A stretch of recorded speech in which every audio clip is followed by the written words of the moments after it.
प्यारे बच्चों, धूल का जो शेष भाग बचा हुआ था क्लास 9th, ये मैं भी आपको पढ़ाता हूँ। इसको ध्यानपूर्वक पढ़िए, सुनिए। गोधूली पर कितने कवियों ने अपनी कलम नहीं तोड़ दी, लेकिन यह गोधूली गांव को अपनी संपत्ति है जो शहरों के बाटे नहीं पड़ती।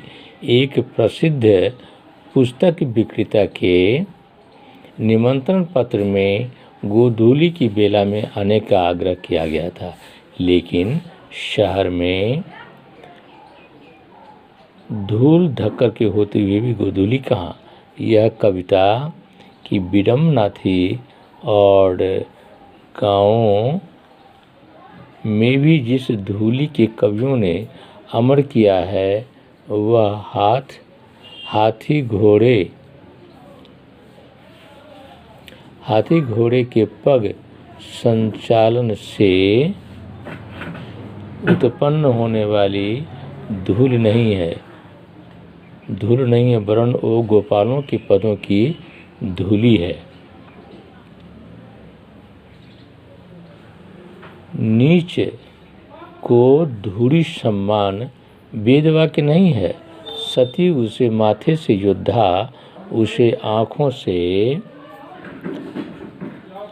से लगता है कि यूलिसिस ने प्रथम प्रवास से लौटने पर इसका इकाथा की धूली चूमी थी। यूक्रेन के मुक्त होने पर एक लाल सैनिक ने उसी श्रद्धा से वहाँ भी धूली का स्पर्श किया था। श्रद्धा, भक्ति, स्नेह, इनकी चरम व्यंजना के लिए धूल से बढ़कर और कौन साधन है। यहाँ तक कि घृणा का, असूया आदि के लिए भी धूल चाटने, धूल झाड़ने आदि की क्रियाएं प्रचलित है। धूल धूड़ी आदि की व्यंजनाएं अलग अलग हैं। धूली जीवन का यथार्थभावी गद्य, धूली उसकी कविता है। धूली छायावादी दर्शन है जिसकी वास्तविकता संदिग्ध है, और धूली लोक संस्कृति का नवीन जागरण है। इन सब का रंग एक ही है, एक ही रूप में भिन्नता में भी जो वृद्धि हो, मीठी, काली, पीली, लाल तरह तरह की होती है। लेकिन धूली कहते ही है शरद के धूले उजले बादलों का स्मरण हो आता है। धूल के लिए श्वेत नाम का विशेषण आवश्यक है, वह उसका सहज संग है। हमारी देशभक्ति धूल को माथे से न लगाए तो कम से कम उस पर पैर तो रखें। किसान के हाथ पैर मुंह पर छाई हुई यह धूल हमारी सभ्यता से क्या कहती है। हम कांच को प्यार करते हैं, धूली भरे हीरे से धूल ही दिखाई देती है। भीतर की क्रांति आँखों से उछल रहती है, लेकिन ये हीरे अमर हैं और एक दिन अपनी अमरता का प्रमाण भी देंगे। अभी तो उन्होंने अटूट होने का प्रमाण दिया है। हीरा वही, धन चोट न टूटे।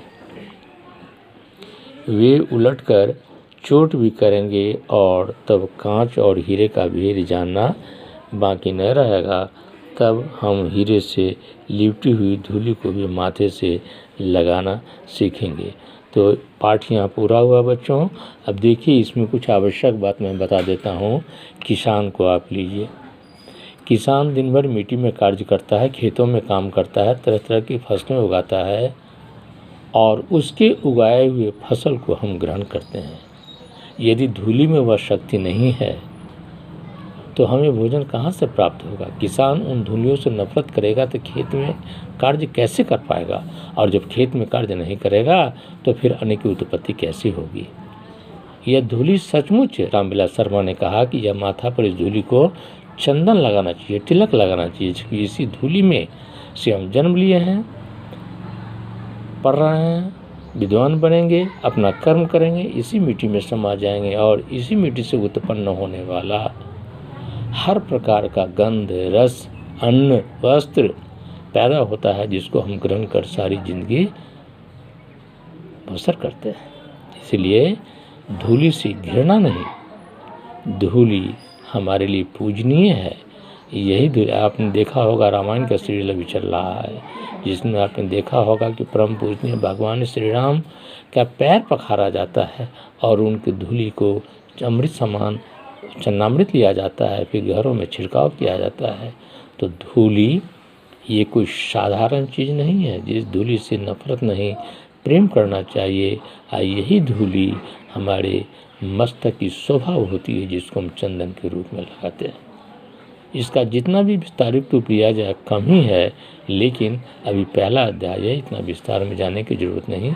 अभी दूसरे तीसरे अध्याय पर जाएंगे तो और भी बहुत सारा इसमें बताने को बचेगा जो मैं बिल्कुल स्पष्ट करके बताऊंगा। धन्यवाद।